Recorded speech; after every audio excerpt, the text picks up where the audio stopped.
성도 여러분, 안녕하세요. 말씀 묵상 리바이블입니다. 하나님의 말씀을 붙들며 오늘 하루도 승리하시는 성도님들 되시기를 주님의 이름으로 축복합니다. 오늘 하나님께서 우리에게 주시는 말씀은 이사야 36장 13절에서 15절까지의 말씀입니다. 우리 함께 읽겠습니다. 이에 랍사게가 서서 유다 방언으로 크게 외쳐 이르되 너희는 대왕 아수르 왕의 말씀을 들으라. 왕이 이같이 말씀하시기를 너희는 히스기야에게 미혹되지 말라. 그가 능히 너희를 건지지 못할 것이니라. 히스기야가 너희에게 여호와를 신뢰하게 하려는 것을 따르지 말라. 그가 말하기를 여호와께서 반드시 우리를 건지시리니 이 성이 아수르 왕의 손에 넘어가지 아니하리라 할지라도. 아멘. 오늘 본문에는 성벽 아래에 서서 큰 소리로 외치는 한 사람이 등장합니다. 그 성벽 아래에 선 사람은 아수르의 장수 랍사게인데요. 그는 활을 쏘지도 않고 성문을 부수지도 않았습니다. 다만 성 안에 있는 사람들이 다 알아들을 수 있도록 그들의 말로 외치고 있을 뿐입니다. 그런데 성경은 그 외침을 유난히 길고 자세하게 기록해두고 있습니다. 그가 무엇을 노렸는지 분명히 보여주기 위해서인데요. 당시 세계 최강 제국이던 아수르의 대군이 유다의 성읍들을 닫히고 이제 예루살렘 하나만 남겨두고 있는 상황입니다. 성을 무너뜨릴 힘이 충분한데도 그는 무기를 사용하지 않고 말을 먼저 꺼내고 있는 것입니다. 그리고 그 말은 실제로 무기보다 훨씬 더 무서웠는데요. 그가 무엇을 노렸는지는 그가 쓰는 말을 세어보면 그대로 드러납니다.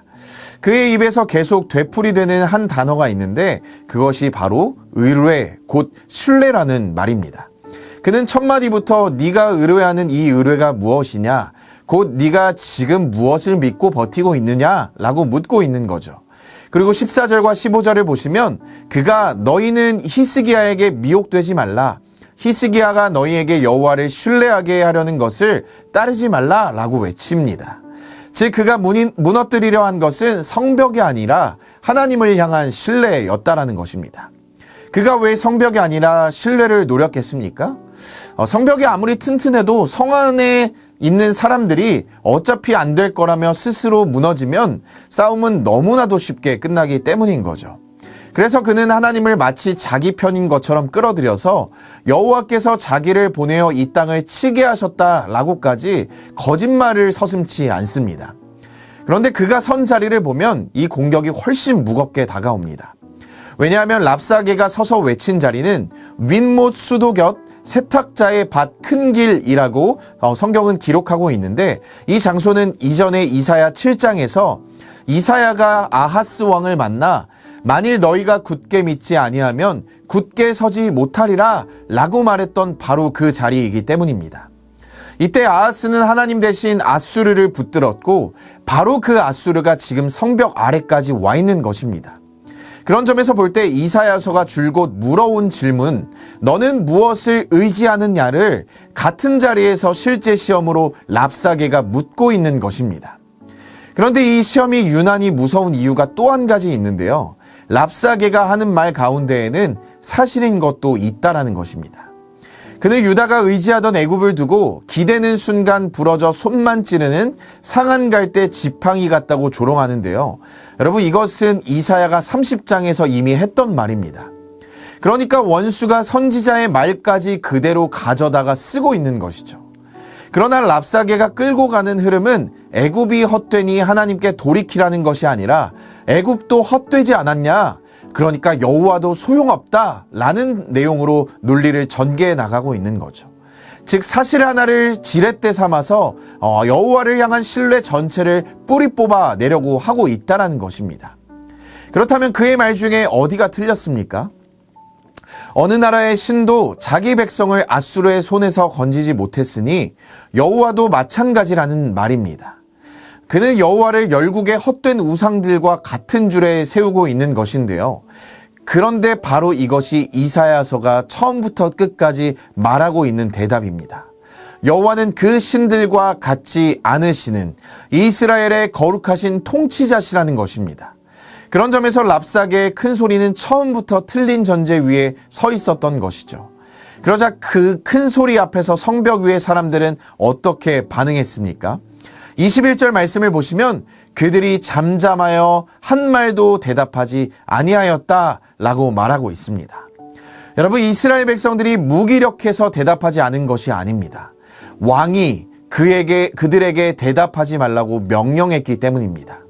여기서 유다 백성들의 잠잠함은 포기가 아니라 자기 생각 대신 기름 부음 받은 왕에게 내려온 말씀에 철저히 순종하고 있는 참된 믿음의 반응이었습니다.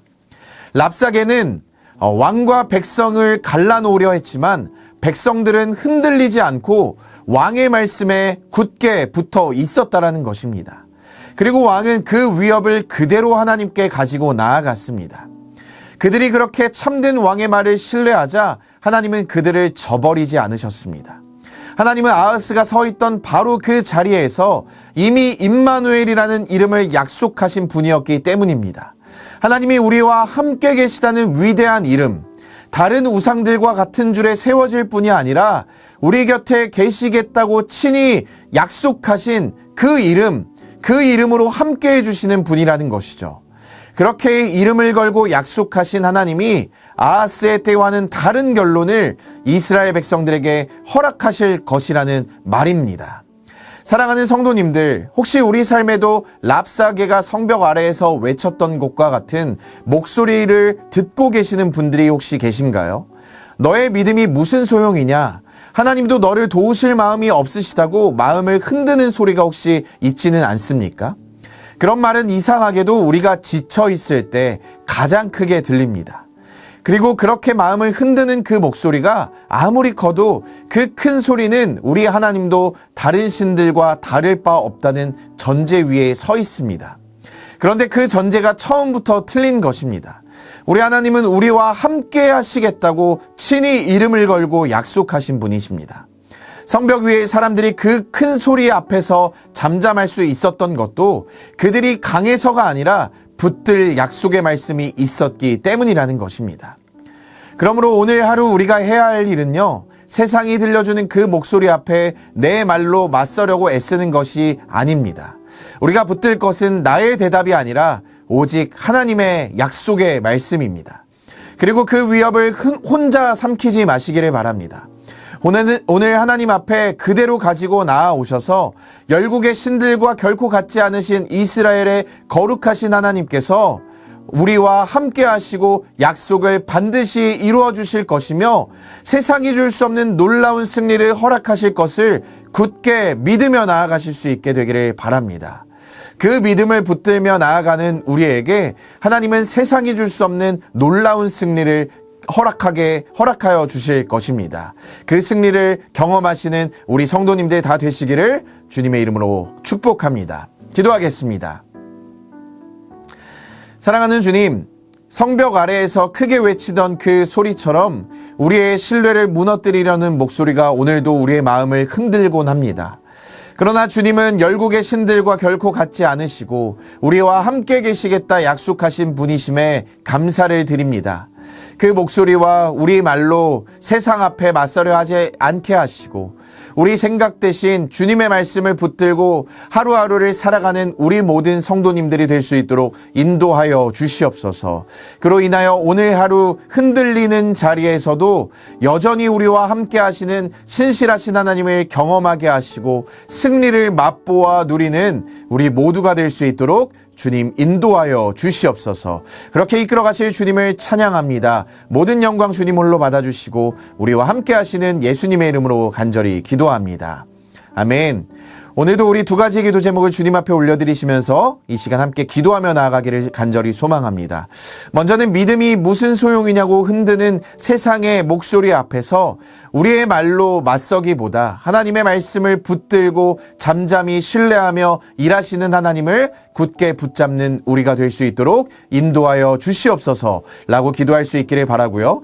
두 번째로는 우리 서로에게 믿음을 흔드는 말이 아니라 믿음을 세우는 말을 건네게 하시고 낙심한 이들에게 하나님의 굳건한 약속을 들려주는 삶의 예배자가 될 수 있도록 우리 모두를 축복하여 달라고 우리 이 두 가지의 기도 제목을 주님 앞에 올려드리시면서 이 시간 함께 기도하며 나아가도록 하겠습니다.